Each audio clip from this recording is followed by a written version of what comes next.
Like us on our Facebook page, TRAXX FM Official. Hey, welcome to the second hour of the show. As promised, we have got TRAXX ECOBUZZ today, and I've got my guest already on standby with me. So allow me to introduce Mr. Sathis Venkitasamy. He is the Program Officer at the Global Environment Center, better known as GEC. So good morning. Thank you, Sathis, for joining me today. Hi, good morning. How's your week so far?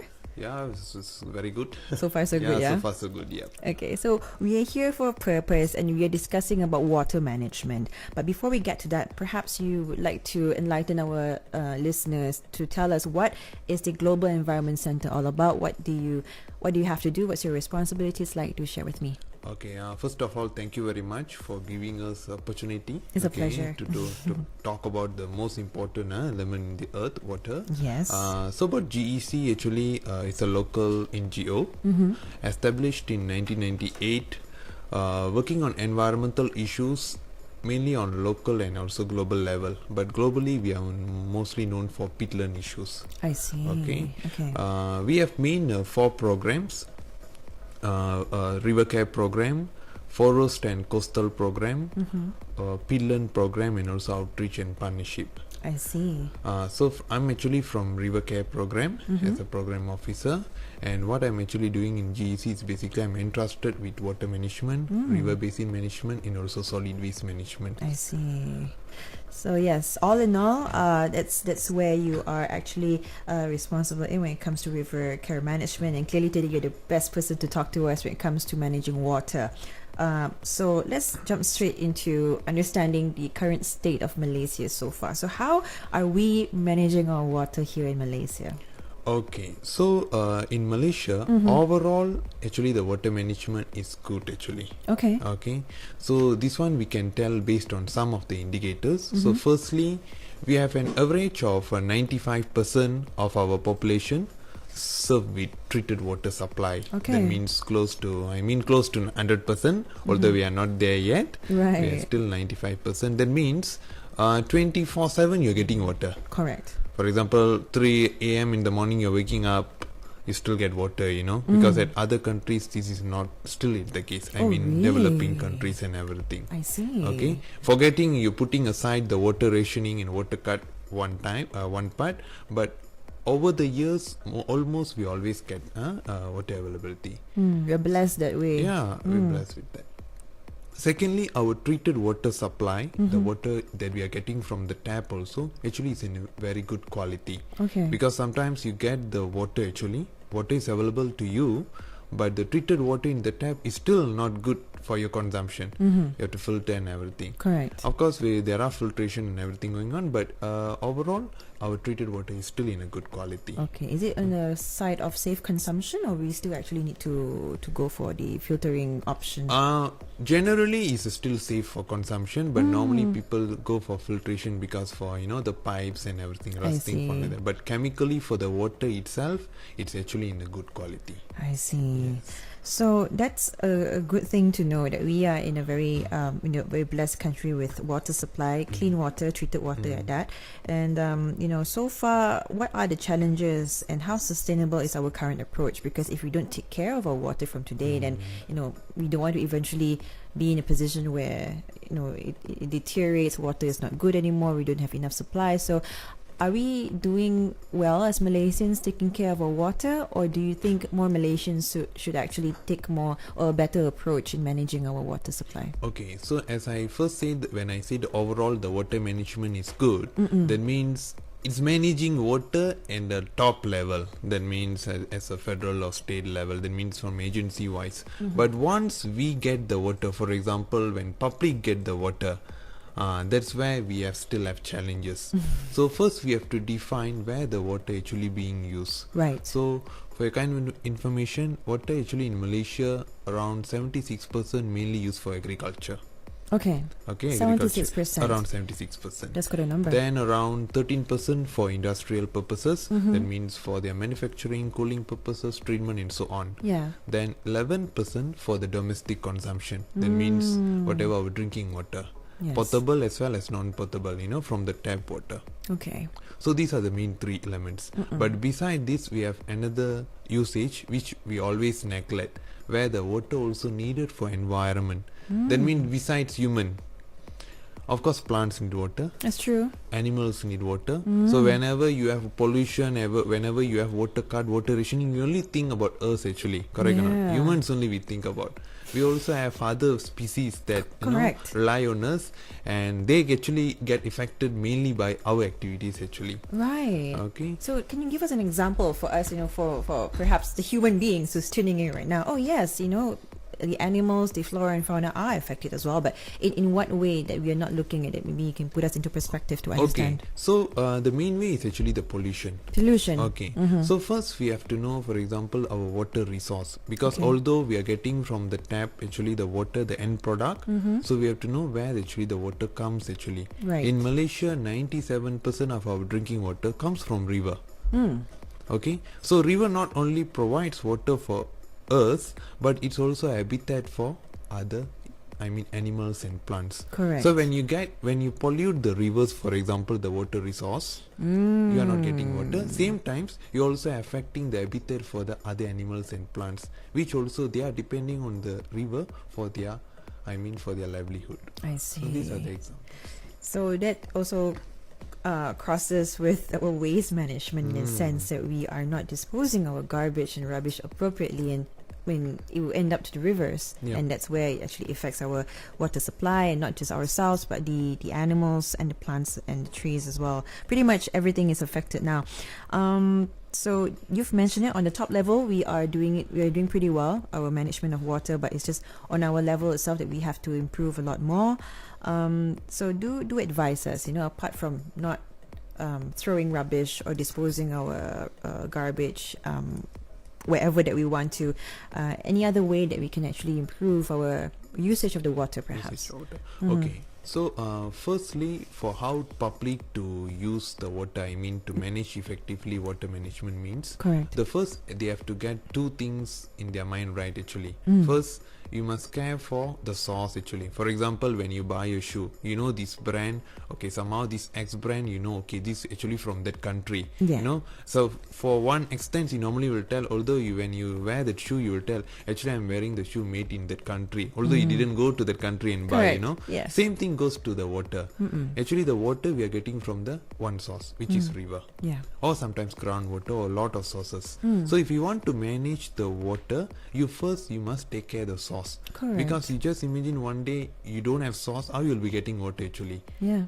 Of course there are alternative sources of water, but currently we are depend on the main source of the river, especially river, because the low treatment cost and everything, and also availability. Right. Secondly is water itself. So how we can manage water itself when it's come from your tap? How you can manage? You cannot be like, I'm getting for 24 times and I'm getting, sometimes at some state free, and also low tariff rates and everything. At one point in Malaysia, we don't take, we take granted on the water. Correct. Okay, so these are the issues actually coming to issue. For example, in Malaysia, average Malaysian consumes around 209 liter per day. Whoa. Actually, the UN recommended 150 to 160. Wow. And we have Malaysian national average of 180. I see. So we are on a high side. We are actually in the high side, and public as along the way, we did carry out a lot of awareness, not only from the NGO perspective, government also doing their part. Correct. But I think the action actually still, it's not going through the public, the people just yet. Yes, we still yet to take the action. We know the facts, but the action is still not being carried We're out. clearly still taking things for granted. Yes. Looking at the consumption that we are putting up, 209 liters per day per human. That's crazy. So yes, let's take a short little break to allow our listeners to digest their actions, and if they're about to go into the shower, for them to actually remember, shower the shortest time possible, and do not waste water anymore. Ladies and gentlemen, I'm speaking to Mr. Sathis Venkitasamy. He is the Program Officer at the Global Environment Centre, better known as GEC, and today we are discussing about water management. Do not go anywhere. This is TRAXX ECOBUZZ. From island hopping to shopping. find it all in Kota Kinabalu. 90.7 TRAXX FM. Top charts to the top of the world. from 10 a.m. till 2 p.m. Sofea says hello.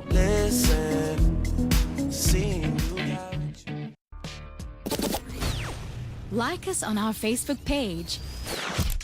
TRAXX FM Official. Hey, that's right. You're with me, Sofea. This is TRAXX FM, and we're here at the second part of the interview. We're discussing about water management, and I'm with the program officer of the Global Environment Center, better known as GEC, Mr. Sathis Venkitasamy. Now, we've talked about the current stats, the current status of our water management here, Mr. Sathis, and of course, we would like to know as well. Maybe you would want to give us a reminder again, as public, as the people, as the users of water here in Malaysia. How can we better improve our ways of management when it comes to water, be it at home, for example? How can we start? Okay. So to manage water, as I said, the first we have to know the by percentage. We know that agriculture, we are using around 76% of water is being actually used for agriculture. Okay. So we can divide actually water management into two types mainly. One is direct water management, second is indirect water management. Right. So whatever normally we do is direct water management. For example, you save from 10 liter to 5 liter. For washing purpose, for bathing, 5 seconds bathe and 5 minutes bathe and everything, right? We have so many things. That's actually all goes under direct water management saving. That means, as I told you just now, around 11 to 12% used for the domestic consumption, right? Correct. That's why it goes. But the bigger percentage actually is the indirect water, or we better known as virtual water. Virtual water. To give you some idea, like in carbon, we do calculate carbon footprint and everything, right? Yep. Same goes to water. For example, you're drinking a coffee. Actually, you know that you're drinking around 125 ml of coffee. That much of water only involves that. That's what is our understanding. Actually, when you calculate the whole process, the water used actually is from the beginning, when you have a coffee tree, from the seeds, the transport, the water utilized in the transport. So when you calculate each processes, you will have enough, a lot of amount of water being used to produce that coffee itself. I see. So for each product in global level, they already calculate how much water being used. Okay, so to give you general idea, I'm not going to give you each product how much the water footprint, but to give you general idea, normally vegetarian food consumes less water than non-veg or meat and products. Oh, really? Yes. Oh, wow. So normally in a religious perspective, we'll tell, okay, vegetarian is good, but it's also for environmental causes also, vegetarianism is actually good. Wow. Especially when you talk about the water. Right. So vegans are doing a good job. Yeah.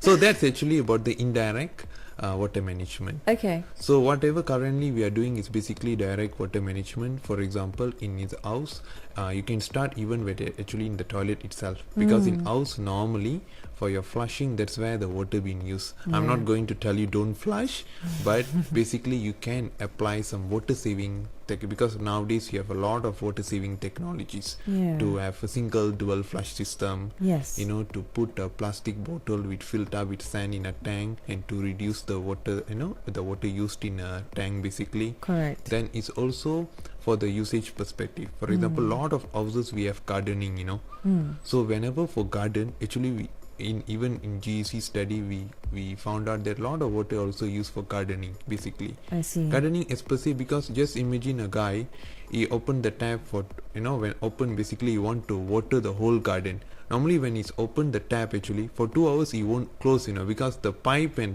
the plants actually will be far away. Correct. So after he water the whole garden, then only he will close. So just imagine within that 1.5 hour to 2 hours how much water being used. That's true. So how to save the water? Please use rainwater. Because we have close to 3000 mm rainwater average we are getting in Malaysia. It's all being wasted. Okay, Correct. So rainwater harvesting is one of the options. One of the options under the alternative water source. That means you cut dependence on metered water. So when you cut your dependence on the metered water, it also will reduce the stress on the raw water abstraction. Right. Yes. That can also be used. Harvested rainwater can be used for flushing as well, Yes, and whatever it flushing is. everything, yep. Because we are using clean water to Yes. clean and to be thrown away, and that's a huge waste, I would say. So Thanks for those tips, and you definitely put things into perspective in that sense. But so far, based on the awareness that you've been creating by GEC, how's the public response so far? I mean, generally, based on the campaigns that's been done, the projects that's been taking place, are more Malaysians actually more aware today, or do you see some sort of slight improvement perhaps? How are they like? Okay, so this one I can tell based on our NGO perspective.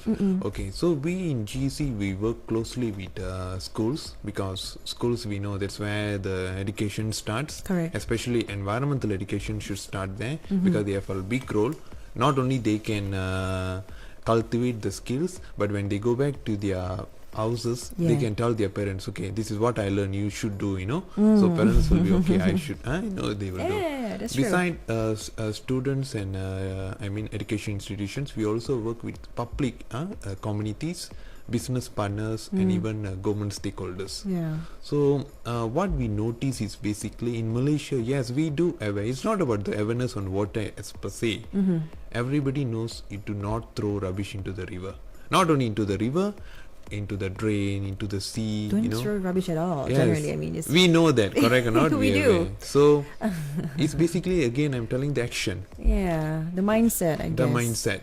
Okay, for example, you're going to a shopping bag, shopping mall. It's already clearly said that you have to carry your shopping bag, own shopping bag, and there will be charges for your plastic bag, but we still have the issues, correct or not? So these are the things. In our view, basically the actions. Correct. It's a 2% or 2 to 10% only if take actions. Actually, we cannot achieve the in a cumulative manner a target, because we have 32 million people. So that's one of the things. Yeah. Yes. So in the pipeline, what do you plan to do? What does GEC plan to do perhaps in this year to cultivate more awareness, to reach out to the people, to go down to the ground and make sure that things are in place? Do you have any plans of such? So in GEC, like I said, although we have 4 main programs, when I talk about forest and coastal, they also play a very important role. They're all correlated. Yes, yeah? actually all connected. Correct. We call basically connectivity. For example, if I only care for water, that means whenever it's energy, or if there is a forest I don't want to care, then it's gone actually. For example, because forest is the water catchment, Yeah. if you just carry on the development, you're cutting your forest, your water catchment, then only again you won't have water also. Yeah. So in GEC we always have these monthly tree planting activities in a recognized in a reserved area, and beside that from our program for the upcoming World Water Day, we have actually some activities. For instance, we are training these students from Fairview International School on Dr. H2O. Basically, we have this one program called Dr. H2O, basically dealing with water management and also water auditing. So we train students, and beside that we also have this clean workshop training for the workshops and also wet markets. Oh, really? Mainly for workshops actually, because normally the car workshops, these people also basically will be we can't say they are contributing to pollution, but I mean if they are not effectively managing their wastewater, again it will have another issue, because whatever the wastewater will go to the river, then we'll be getting back and everything. Same thing. It's a vicious cycle. And also we will have this on 28 March, again in conjunction with World Water Day, we are having this clean development training, again for developers actually. Developers and contractors, whoever developing land especially in KL, we are going to call for training, and basically we are going to promote best environmental management practices, because whenever you are not doing your job basically in your development area, a flash flood or a sudden rain can bring all the siltation and sedimentation to the drain again, then you will have a clog and flash flood, and again another issue. These are the things. So you've pretty much looked at different angles to tackle, from the students up to developers. I mean, I'm sure it's going to be a really great one for GEC. But generally for listeners, for, layman people like myself, if I would like to contribute, if I would like to physically show support and assist the environment or GEC or any NGOs at that, what can we do? How can we be in touch with you? Okay, firstly, I talk about the individual action. For example, if you can't, if you're doing, because normally I know a lot of, actually in GEC, we always get a lot of, invitation, getting participation from people. Sometimes they cannot manage, their time and everything. But individually, what you can do, basically, you must do this water auditing exercise. For example, if you want to put on weight or if you want to reduce weight, normally what you will do, you will measure your weight, correct or not? Yes, true. Same goes to the water consumption also. Right. You must know your current water usage. For Yes. example, I'm using 200 liter per day. So I must reduce to 150 first. Don't put impractical target like 100 liter directly. Yeah. So these are the things. So first you can carry out water auditing exercise. For that, we in GEC we have a calculator, water auditing calculator. Can look at our website, and also beside that we have a lot of actually online calculators available in the on the platform. They can see. And in GEC perspective, if they want to join any activities, normally in our Facebook, GEC Global Environment Center, and also in our website www.gec.org.my, we always put these activities, so they always can be part of the activities and in a bigger scale. Wonderful. So you've got your social media, you've got your website. Again, the website is www.gec.org.my. You can find them on Facebook. That is Global Environment Center. So before I let you go, Mr. Sathis, is there any short little message, anything you'd like to quickly mention to fellow Malaysians before I let you go? Okay. Basically, I maybe my message maybe in relation to the upcoming World Water Day. Okay. So this year actually our favorite theme, or maybe my personal favorite theme, which actually the nature as a solution. Because for each every year World Water Day we have a theme. So for this year actually is a nature is the solution basically. Right. So to conserve environment, especially water, our drinking water, our drinking source, we ask or we urge fellow Malaysians to care for the river actually. That's actually because in Malaysia I can tell directly, you must care for river. Or also we can put it like this, whoever consumes water, you must protect the river. Right. Okay. So there's no two ways about it. If you're drinking, you're consuming water, then you've got a responsibility to take care of the river. Yes. So you know what? Thank you from all of us here at TRAXX FM, Mr. Sathis. Hope that was insightful for our listeners. And again, thank you for sharing with us such valuable information today. Okay. Thank you very much again and for giving us the opportunity. Wonderful. Okay. Thank you. So that was Sathis Venkitasamy. He is the Program Officer at the Global Environment Center, GEC. So do remember what you've heard today and start taking action, because it starts with us. All right, ladies and gentlemen, I'll be back after the news at 12 p.m. Do not go anywhere. This is TRAXX FM. Dreaming of breezy sandy beaches? Then head on to Rantau Abang Beach between May and August to watch giant leatherback turtles lay their eggs. TRAXX FM 98.8 Dungun Terengganu.